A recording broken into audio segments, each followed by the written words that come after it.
Good morning, everyone. Scott Mabor here with your Medicare Missive from the pond for Wednesday, the 20th of May. Hope you're doing well. Today, I wanted to talk about the GLP-1 Bridge program. So this is a program, it's temporary. It was established by the federal government to help people pay for GLP-1s, specifically Wegovy and Zepbound. If you meet certain criteria that your doctor has to attest to, you can get either of those drugs for a $50 copay. Now, there's a bunch of confusion around this. One, it is temporary. So in January, the Bridge program becomes something else. I can't remember what it's called. The Bridge program becomes something else. And at that point, you have to make sure your medication, your drug plan, your Part D drug plan covers this. Some will and some won't. For the time being, the Bridge program allows you to have any drug plan. It does not matter what drug plan you have. This is not going through your drug plan. This is something that is extra. It doesn't count towards your copays. It doesn't count towards your deductible. This is a separate program. It's run by Humana through the federal government. It is not something you can apply for. Your doctor has to apply for it. And the doctor has to say which criteria you meet. So depending on what your BMI is, and depending on what your diagnoses are, depends if you qualify or not. And I had put out a newsletter. It's also on a post I did. Depending upon what your diagnosis is in conjunction with your BMI, it determines whether or not you qualify for the program. If you do, the doctor needs to initiate, not you. How they do that is unclear, quite frankly. There's supposed to be some type of form. There's supposed to be a number they call. I have no idea. I've been looking for it, and maybe it's because I'm not a physician, so I can't access it, but there's very little information. So in that respect, it's confusing. Some of the criticisms of the program is, one, it's temporary. So this will carry you from July 1st to December 31st with any drug plan, as long as you have drug coverage. So you have Part D, whether it's a standalone or through your Advantage plan, you have the Bridge program as an option. In January, the program reverts, and I can't think of the name of the what it reverts to, but it's no longer the Bridge program. It's the Balance program, maybe? I think it's Balance.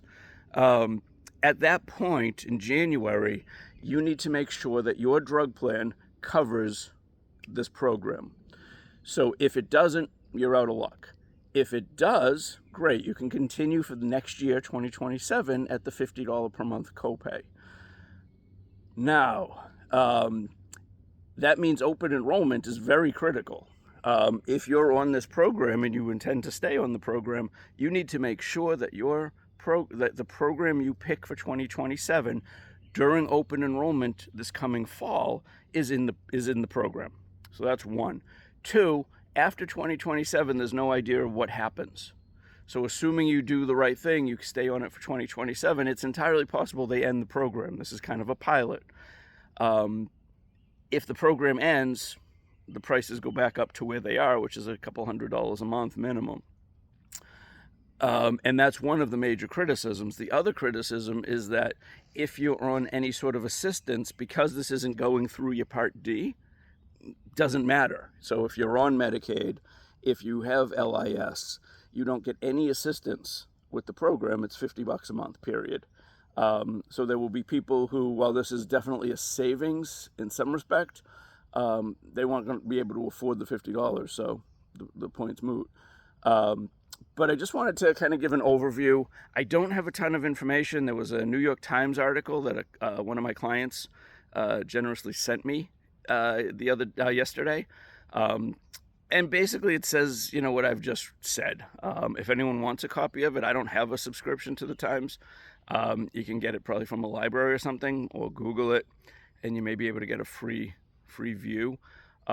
Pretty interesting, though. I think it's not a bad idea. But there are hoops. I have one woman in Connecticut who's very interested in having this program, and she keeps asking me what you're supposed to do. And quite honestly, I don't know. All the article says, all the website says for CMS is that the doctor has to initiate it based on your diagnoses. and BMI. So beyond that, I can't help, but if you have any questions, I'm happy to try to guide you as best I can. Just remember that this year, it doesn't matter what you have for drug coverage, as long as you have drug coverage. Next year, it will be crucial. You have to check your drug plan if you want to remain in the program. If your drug program or drug plan is not compatible or not participating, then as of December 31st, you lose the benefit, period. And at that point, of course, you've missed open enrollment. It's too late to sign up. Let me know if I can help. Thanks for watching. Have a great day.